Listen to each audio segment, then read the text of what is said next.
Hey there, this is Carrie Clark from speechandlanguagekids.com. Today I am answering a question from Olga, and Olga is asking about best practices for an evaluation for fluency or stuttering. So she is wanting to know what are the best practices, what kinds of information do you need, etc., etc. So I am taking information today from Diagnosis and Evaluation in Speech Pathology, 7th edition by William Haynes and Rebecca Pinzola. So this is where my information is coming from in case you would like the source. I don't claim to be an expert in everything. I don't know off the top of my head what fluency evaluation should look like, but I have the resources to find out for you, which is why you are in this group, so I can do the research for you. So here we go. These are the steps for evaluation for fluency as proposed by these authors here. So the first thing that they recommend for the assessment process for fluency disorder is evaluate the general foundations for fluent communication. So what that means is you're going to look at all areas of communication and make sure that there aren't any other co-occurring speech and language problems in some other area. So you want to do audiometric evaluation. You want to make sure their hearing is okay. You want to do speech and voice evaluations, make sure speech sounds are okay, there's no voice disorder, and then also language evaluations, both receptive and expressive, just to make sure that there's not something else going on as well. A lot of times it just looks like fluency on the surface, but there may be something else going on also. So make sure that you evaluate all areas of communication. That is step one. Step two would be to obtain background information about fluency and about stuttering. So this is going to help you determine the perceptions of fluency problems by the parents and the other adults in that child's life. You also want to look at the child's own perceptions of stuttering.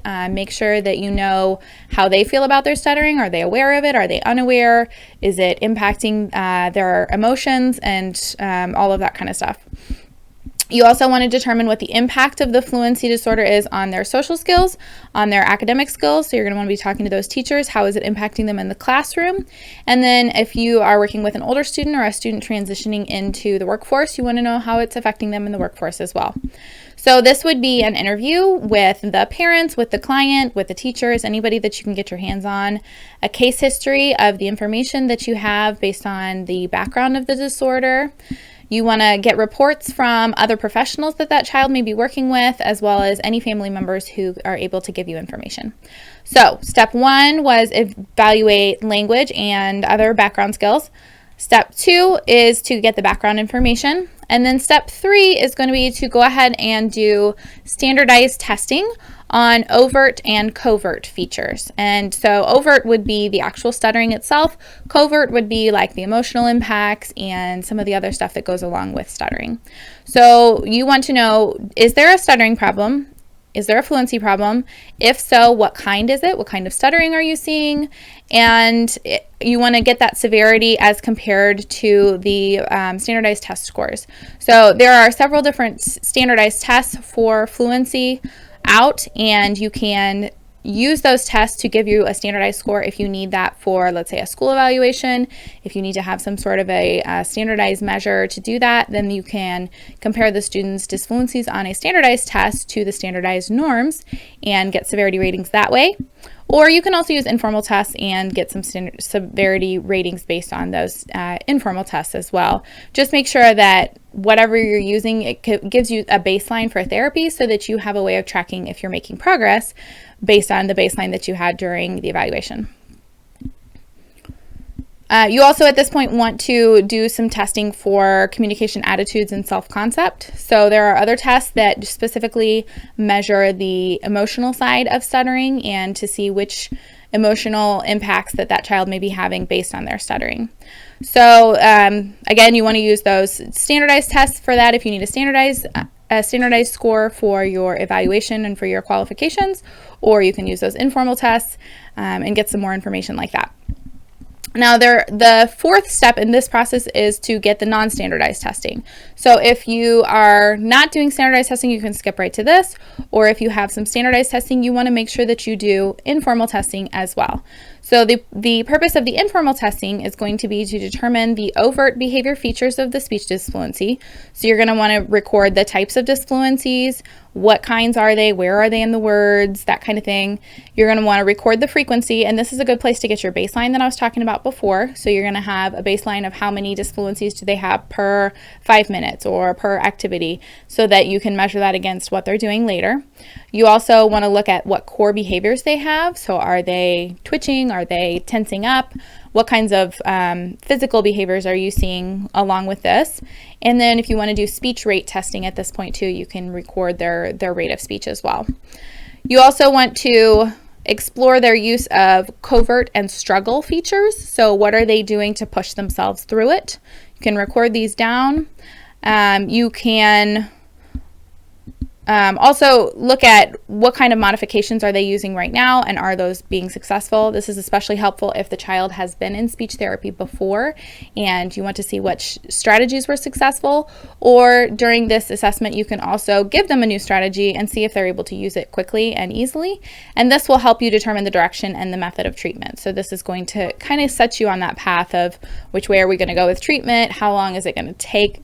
We can't tell exactly, but you know, you can kind of get a feel for, is this going to be a quick process, or are we going to have to really be working on these strategies quite a bit, just based on how stimulable they are during the non-standardized testing.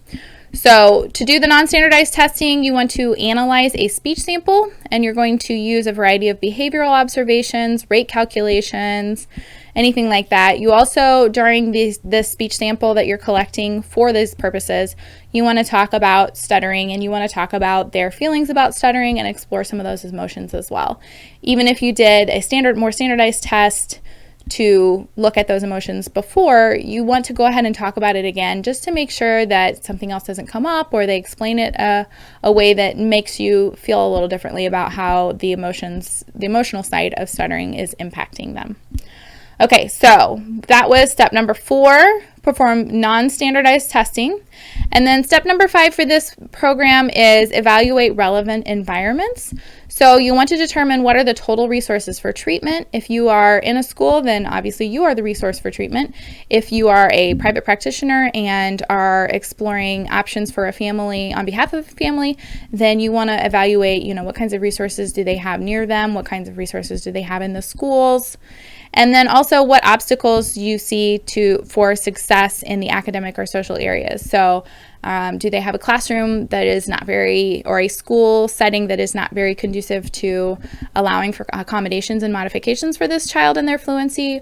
Or do they have a peer group who is very unaccepting of fluency problems?